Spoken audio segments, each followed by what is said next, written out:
बहुत समय पहले की बात है, जब यह संसार पूरी तरह से प्रकृति की गोद में बसा हुआ था। ऊंचे ऊंचे पर्वत, घने जंगल और नदियां इस धरती का श्रृंगार थे। हिमालय के दक्षिण में एक अत्यंत पवित्र स्थान था, जहां देवता और ऋषि मुनि तपस्या करते थे। यह स्थान इतना शांत था कि वहां केवल पक्षियों की चहचहाहट और नदी की कलकल ध्वनि ही सुनाई देती थी। इसी स्थान के एक गुप्त वन में भगवान शिव और माता पार्वती विचरण किया करते थे। भगवान शिव अपनी लीलाओं के लिए प्रसिद्ध हैं। वे जब चाहे, जहां चाहे, किसी भी रूप में प्रकट हो सकते हैं। एक बार शिवजी ने सोचा कि वे कुछ समय के लिए संसार के झंझटों से दूर रहकर शांति से वन में विचरण करें। इसलिए उन्होंने अपने दिव्य स्वरूप को त्याग कर एक मृग हिरण का रूप धारण कर लिया और उस पवित्र वन में रहने लगे। माता पार्वती भी उनके साथ हिरणी बनकर वन में भ्रमण करने लगी। वन इतना सुंदर और रमणीय था कि शिव और पार्वती वहां के वातावरण में पूरी तरह रम गए। भगवान शिव ने अपने इस मृग रूप में जीवन का आनंद लेना प्रारंभ कर दिया।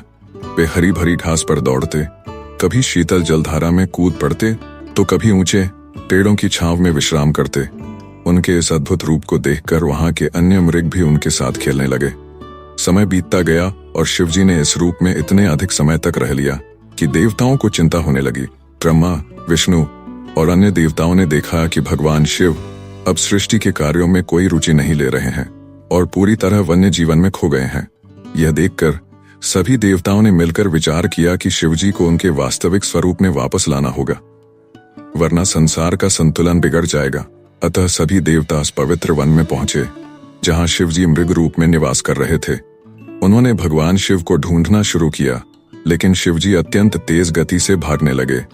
देवताओं ने हर दिशा से उन्हें घेरने का प्रयास किया, लेकिन वे अत्यंत कुशलता से जंगल के भीतर छलांग लगाकर बच निकलते। यह देख ब्रह्मा, विष्णु और इंद्र ने अपनी दिव्य शक्तियों का प्रयोग किया और पूरे वन को चारों ओर से घेर लिया। अब शिवजी के लिए बचना कठिन हो गया। जब उन्होंने देखा कि अब वे आगे नहीं भाग सकते, तो वे अपने असली स्वरूप में प्रकट हो गए। जैसे ही वे प्रकट हुए, पूरे वन में दिव्य प्रकाश फैल गया। सभी देवता उनके चरणों में झुक गए और उनसे प्रार्थना करने लगे, प्रभु, आप संपूर्ण ब्रह्मांड के स्वामी हैं। कृपया अपने दिव्य स्वरूप में लौट आइए और सृष्टि के कार्यों को पुनः संभालिए।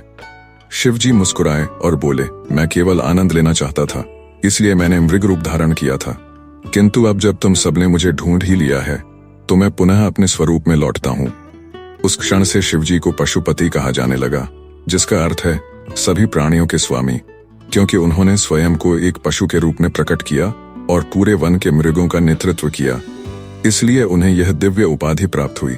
इस घटना के बाद देवताओं ने मिलकर उस स्थान पर एक शिवलिंग की स्थापना की, जिसे आज पशुपतिनाथ मंदिर के नाम से जाना जाता है। यह स्थान कालांतर में महान तीर्थ स्थल बन गया, जहां हर वर्ष लाखों भक्त भगवान पशुपति की पूजा करने आते हैं।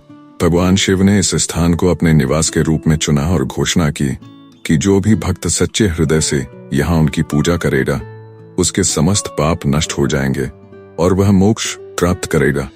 इस प्रकार भगवान शिव पशुपतिनाथ के रूप में प्रसिद्ध हो गए और यह स्थान सदियों से उनकी उपासना का सबसे पवित्र स्थल बना हुआ है।